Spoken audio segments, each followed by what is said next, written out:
বাড়ির বউ তখনই লক্ষ্মী হয় যখন সে চোখ থাকতে অন্ধ আর মুখ থাকতে বোবা হয়। তো এখন দেখো সকাল বাজে 7:30। রাধে রাধে বন্ধুরা, good morning and welcome back to my channel. আমি সুস্মিতা। কেমন আছো সবাই? আশা করি ভালো আছো, সুস্থ আছো।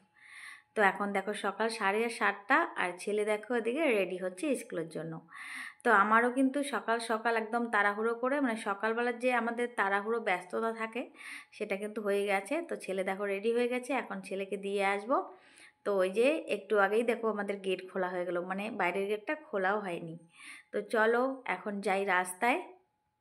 তো দেখো রাস্তায় কিন্তু দাঁড়িয়ে আমার প্রতিদিন এখানে এসে 5 মিনিট তো দাঁড়িয়ে থাকতেই হয়, কারণ বাসটা তো আর আসার সঙ্গে সঙ্গে আসে না।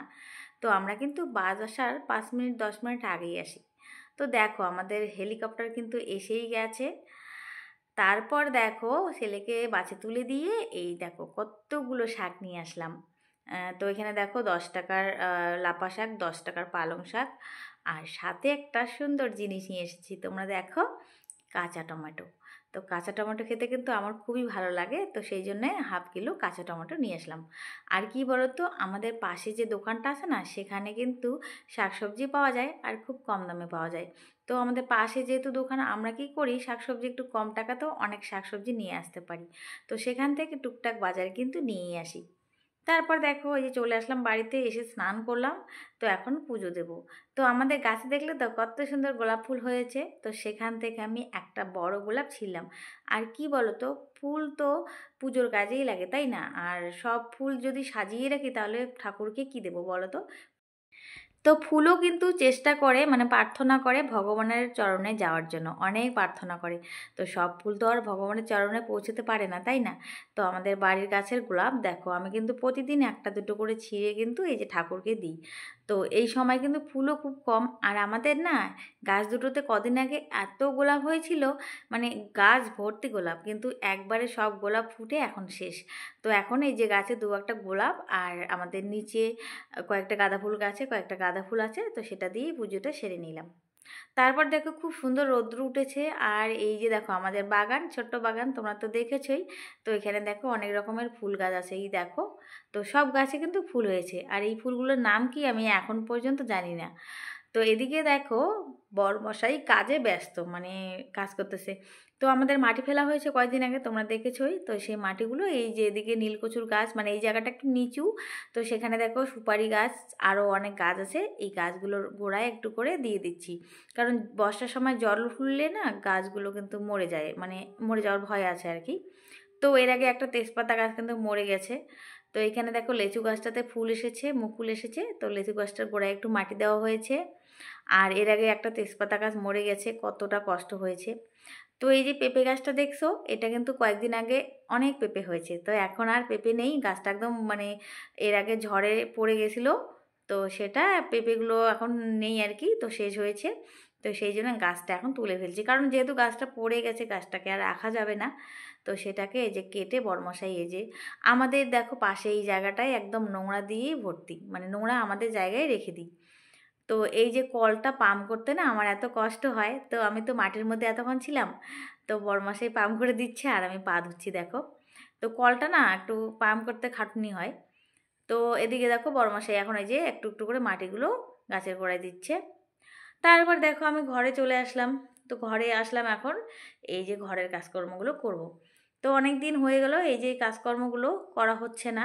আর কি বলতো, পাশের বাড়ির কাজ হচ্ছে, বাইরেটা ঝাড় দেওয়া যাচ্ছে না, রাস্তাটা একদম ধুলো। আর এই সময়টা না খুবই খারাপ সময়, মানে আমি বলি যে বসন্তকালটা ভালো লাগে না আমার, কারণ এত ধুলোবালি হাওয়া, মানে এই সময়টা আমার সত্যিই খুব খারাপ লাগে, এত ধুলো হয় রাস্তাঘাটে, মানে ধুলোই ধুলো। তো এই যে আসবাবপত্রগুলো একটু ক্লিন করতেছি। তো এটা কয়েকদিন হয়ে গেল এই কাজগুলো আমার করা হচ্ছে না। তো খাটটা তো কয়েকদিন পর পর মুছেই দিই, তবু না এত ধুলো জমে। তো সেই জন্যে আজকে আবার ভাবলাম যে না, একটু এই খাট, আলমারি, এগুলো এই ঘরের জিনিসগুলো একটু পরিষ্কার করি। তো বন্ধুরা আজকের ব্লগটা যদি তোমাদের ভালো লাগে, আর আমার ব্লগ যারা তোমরা প্রতিদিন দেখো, অবশ্যই কিন্তু দেখার পরে সুন্দর করে একটা লাইক করবে আর কমেন্ট করবে, তাহলে কিন্তু আমার অনেকটা ভালো লাগবে। তো তোমরা যারা দেখছো আমার ব্লগগুলো, তো অবশ্যই কিন্তু দেখার পরে একটা লাইক করে আর একটা কমেন্ট করে যাবে। তো দেখো এই যে আলমারিটা কেমন জানি একটা হয়ে গেছে দাগ দাগ, দূর থেকে বোঝা যাচ্ছে না, কিন্তু কাছে আসলে বোঝা যায়। তো সেটা ভালো করে একদম ঘষে ঘষে পরিষ্কার করে দিলাম। আর কি হয়েছে জানো তো, এই যে কারেন্ট যাওয়া শুরু হয়েছে, কারেন্ট নেই। তো আমাদের ইনভার্টার চলে, কিন্তু এই ঘরে না লাইটগুলোতে ইনভার্টারের লাইন করা নেই। তো এই ঘরটা দেখো অন্ধকার। তো যাই হোক, অন্ধকারের মধ্যে আমি কাজ করতেছি, আর পাশে যে জানালাটা আছে সেটা খুলতেছি না, কারণ ওই যে পাশের বাড়িতে কাজ হচ্ছে, তো সেই জন্য জানালাটা কিন্তু বন্ধই থাকে। তো চলো এখন যাই রান্নাঘরে, দেখি কি রান্না করব। তো এই দেখো আলু ভাজা শুরু হয়ে গেছে, আলুটা ভেজে নিচ্ছি। তো কি রান্না হবে তোমরা আন্দাজ করতে পারতেছো। তো আজকেও হবে যে চিকেন। তো বড়মশাই চিকেন নিয়ে এসেছে। তো অনেক দিন হয়ে গেল, মানে বেশ কয়েকদিন হয়ে গেল চিকেনটা খাওয়া হচ্ছে না। তো আজকে এই চিকেনটাই রান্না করা হবে।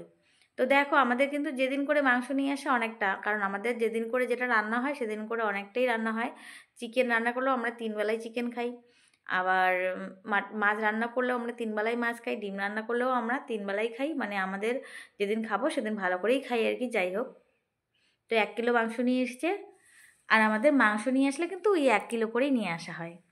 তো দেখো আমি মাংসটা একটু কষা কষা করে রান্না করব, আর বেশি কিছু আজকে রান্না করব না। মাংস রান্না করলে আমি বেশি সবজি রান্না করি না, কারণ কেউ সবজি খেতে চায় না। তো ওইদিকে মাংস রান্না করতেছি, আর এদিকে দেখো মাংস, আর আজকে হবে এই যে পেঁয়াজকলি আলু ভাজা। আর জানো তো আমাদের মাংস রান্না করলে ভাজা থাকবেই, আলু ভাজাটা মাংসের সঙ্গে একদম ভালো যায়, মানে ভালো লাগে। মাংস কষা কষা মাংস, আলু পেঁয়াজকলি ভাজা, এটা কিন্তু একদম জমে যায়। তো যাই হোক, তো মাংসটা আমার এদিকে কষানো হচ্ছে। আর এদিকে এখন এই যে বিছনাপত্রগুলো আমি পরিষ্কার করতেছি। বিছনাপত্রগুলো পরিষ্কার করা হয়নি। তো আজকে কাজ করতেছি এভাবেই। তো সকাল সকাল পুজো টুজো সেরে তারপরে এই এক এক করে এরকম করে কাজ করতেছি। তো ছেলের পরীক্ষা শুরু হয়ে গেছে, ছেলে তো গেছে পরীক্ষা দিতে, কারণ ও তাড়াতাড়ি চলে আসবে। তো যতই তোমরা সংসারে সারাদিন খাটনি করো, পরিশ্রম করো, কাজ করো, তো কিছু মানুষের চোখে কিন্তু তোমরা কোনোদিনও ভালো হতে পারবে না। এটা কিন্তু একদম 100% সত্যি কথা। তো বন্ধুরা, শ্বশুরবাড়িতে যতই পরিশ্রম করো, যতই খাটো, সকাল থেকে রাত পর্যন্ত যতই তোমরা কাজ করো, যতই মানুষের সেবা করো, কিন্তু কিচ্ছু লাভ নেই। কেউ কিন্তু তোমাদের কোনোদিনও লক্ষ্মী বউ বলবে না, বা তোমাদের ভালো সুনামও করবে না। তো যতদিন তুমি সংসারে থাকবে, সংসারে ততদিন লক্ষ্মী হয়ে থাকবে যতদিন তুমি বোবা হয়ে থাকবে আর অন্ধ হয়ে থাকবে। আর যখনই তুমি ভুলকে ভুল বলা শুরু করবে, তখনই কিন্তু সবার চোখে তুমি খারাপ হয়ে যাবে। তো একটা মেয়ে বাড়ির লক্ষ্মী বউ তখনই হয় যখন সে চোখ থাকতে অন্ধ আর মুখ থাকতে বোবা হয়। তো শ্বশুর বাড়িতে লক্ষ্মী বউ হয়ে থাকতে গেলে কিন্তু চোখ দিয়ে দেখাও যাবে না, আবার মুখ দিয়ে কথা বলাও যাবে না। তো চুপচাপ শুধু সংসারের কাজ করতে হবে, আর সবার কথা মতো চলতে হবে। তাহলেই কিন্তু তুমি লক্ষ্মী বউ হয়ে থাকতে পারবে, আর তাহলেই সবাই তোমার সুনাম করবে। তো দেখো কথা বলতে বলতে আমার কিন্তু কাজে শেষ হয়ে গেল। তো এখন এই যে ঘর মোছা, তো ঘরগুলো এখন মুছে দিচ্ছি। আর কি বলো তো, ছেলে চলে এসেছে। তো ওর নাকি প্রচণ্ড খিদে পেয়েছে, আজকে আমরা পরে খাবো। তো তো তাড়াতাড়ি চলে এসেছে, ওর খিদে পেয়েছে, তো সেই জন্য ওকে ভাতটা দিয়ে দিয়েছি। ও খাচ্ছে, আর আমি এদিকে দেখো ঘরগুলো মুছে দিচ্ছি। তো আমার কিন্তু এই ঘরগুলো মোছা হয়ে গেলে কিন্তু সংসারে প্রায় কাজ শেষ। আর কি বলো তো, চুলের মধ্যে না এত তেল দিয়েছি, দেখো আমাকে একদম রুগী রুগী লাগতেছে, মানে চুলে এত তেল দিয়েছি। আর কি বলো তো, মানে কয়েকদিন ধরে না খুব টেনশনে আছি, আর মাথাটা, মানে কি বলবো, মাথাটার ভিতরে কেমন যেন একটু হয়ে গেছে, মাথাটা ব্যথা করে। তো সেই জন্যে রাত্রিবেলা কি করেছি, আগের দিন রাত্রিবেলা 11টার সময় তেল দিয়েছি। তো রাত্রিবেলা তেল দেওয়াটা ঠিক না, যদিও তবুও কিন্তু আমি রাত্রিবেলায় তেল দিয়েছি, কারণ এত মাথা ব্যথা আমার শুরু হয়েছিল। তো চুলে আর শ্যাম্পু করা ভুলে গেছি, তো আজকে আর শ্যাম্পু করবো না, কারণ আজকে অনেকটা বেলা হয়ে গেছে। তো দেখো আমার কিন্তু রান্না ইতিমধ্যে শেষ হয়ে গেছে, সব কিছু একদম রেডি। এখন এই যে ভাত খাবো, কারণ প্রচণ্ড খিদে পেয়েছে। তো এই যে খেতে বসেই গেছি দেখো। তো আমি আর বরমশাই এদিকে বসে গেছে। তো এখন আমরা খাওয়া দাওয়া করবো। দেখো আজকে আর অন্য কিছু সবজি নেই। তো এই যে কষা কষা মাংস, আর হলো এই যে পেঁয়াজকলি আলু ভাজা। তো সবাই ভালো থেকো, সুস্থ থেকো। আজকে এখানে ব্লগটা শেষ করছি, টাটা।